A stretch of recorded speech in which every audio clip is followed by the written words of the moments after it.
Good morning students.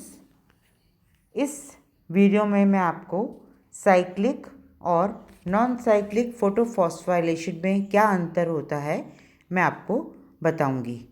इसका PDF मैंने पहले आपको शेयर किया था और ये एक इम्पॉर्टेंट क्वेश्चन है। एग्ज़ाम में जनरली शॉर्ट नोट या difference between cyclic and non cyclic photophosphorylation पूछ लेते हैं। तो ये तो आपको मालूम है फॉस्फोराइलेशन क्या होता है। फॉस्फोराइलेशन फोटो मतलब प्रकाश की उपस्थिति में एटीपी का निर्माण होना, उसे हम कहते हैं फोटो फॉस्फोराइलेशन। और ये भी आपको बता दिया था कि फोटो फॉस्फोराइलेशन दो तरह का होता है, एक तो चक्रीय और दूसरा होता है अचक्रीय। इसमें आपको इस वीडियो में आपको मैं डिफरेंस स्टार्ट करती हूँ।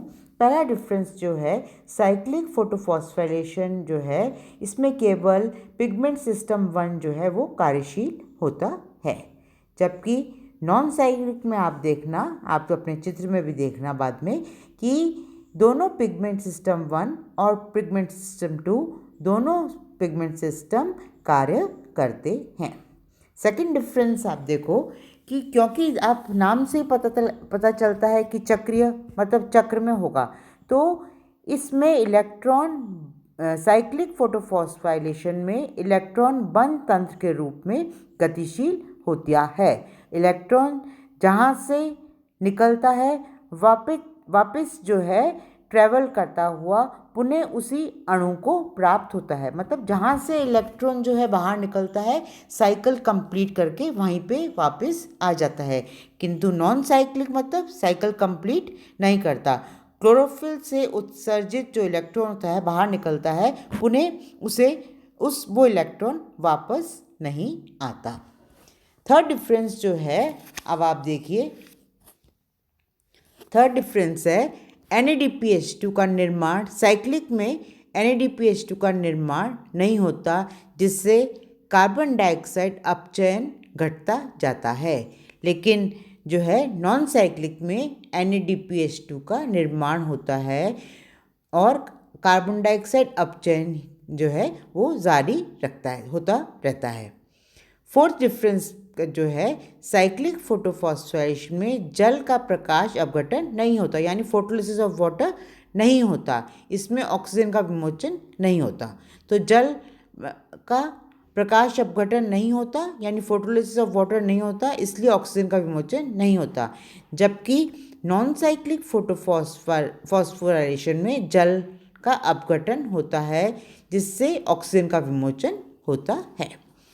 फिफ्थ डिफरेंस आप देखो, इसके जो दोनों के पाथ में कैसे कैसे इलेक्ट्रॉन ट्रेवल करता है उसमें अंतर है। साइक्लिक में पिगमेंट सिस्टम 1 से इलेक्ट्रॉन निकलेगा, फेरेडॉक्सिन तक पहुंचेगा, उसके बाद साइटोक्रोम B6, साइटोक्रोम B6 से साइटोक्रोम F, प्लास्टोसाइनिन PC और पिगमेंट सिस्टम 1 तक चक्र कंप्लीट करके वापस आ जाएगा। लेकिन नॉन साइक्लिक में आप देखो पिगमेंट सिस्टम 2 से इलेक्ट्रॉन ट्रेवल करता हुआ प्लास्टिक्विनोन, उसके बाद साइटोक्रोम B6, उसके बाद साइटोक्रोम F, उसके बाद पिगमेंट सिस्टम 1 और उसके बाद फेरिडॉक्सिन रिड्यूसिंग सिस्टम और उसके बाद फेरिडॉक्सिन, फिर इलेक्ट्रॉन चला जाएगा NADP में और NADP जो है रिड्यूस हो जाएगा NADPH2। तो दोनों के जो ट्रेवल के जो पाथवेज हैं वो अलग अलग हैं। छठा डिफरेंस अब आप लोग देखो, सिक्स डिफरेंस पे आप लोग देखो बच्चों। चक्रीय फॉस्फोराइलेशन में हमेशा ध्यान रखना 2 ATP का निर्माण होता है, जबकि नॉन साइक्लिक में 2 ATP व 2 NADPH2 का निर्माण होता है। ये बेसिक डिफरेंस, इंपॉर्टेंट डिफरेंस है स्टूडेंट्स। चक्रीय में 2 ATP जबकि अचक्रीय में 2 ATP और 2 NADPH2 का निर्माण होता है। सेवंथ डिफरेंस जो है प्रकाश संश्लेषी जीवाणुओं तथा विशेष परिस्थितियों में हरे पादपों में जो है साइक्लिक फोटोफॉस्फोराइलेशन पाया जाता है। तो साइक्लिक फोटोफॉस्फोराइलेशन जो है मुख्यतः प्रकाश संश्लेषी जीवाणु यानी लोअर प्लांट्स में और कुछ विशेष परिस्थितियों में हरे पादपों में पाया जाता है, जबकि जो उच्च श्रेणी के पादप हैं, हरे पादप जो हैं, उनमें जो है नॉन साइक्लिक फोटोफॉस्फोराइलेशन जो है देखने को मिलता है। लास्ट डिफरेंस जो है DCMU, डाइक्लोरो डाइमिथाइल यूरिया, ये एक इनिबिटर है।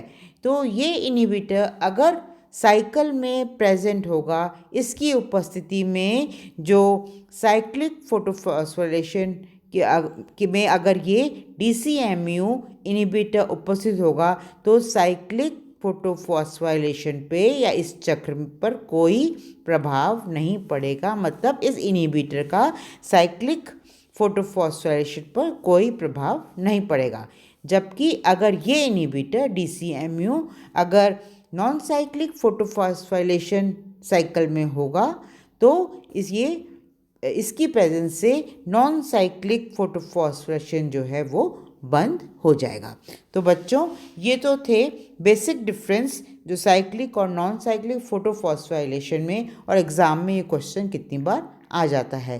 तो इसे आप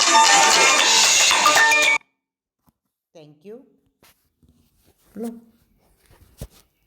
करो तुम अपने जो है ना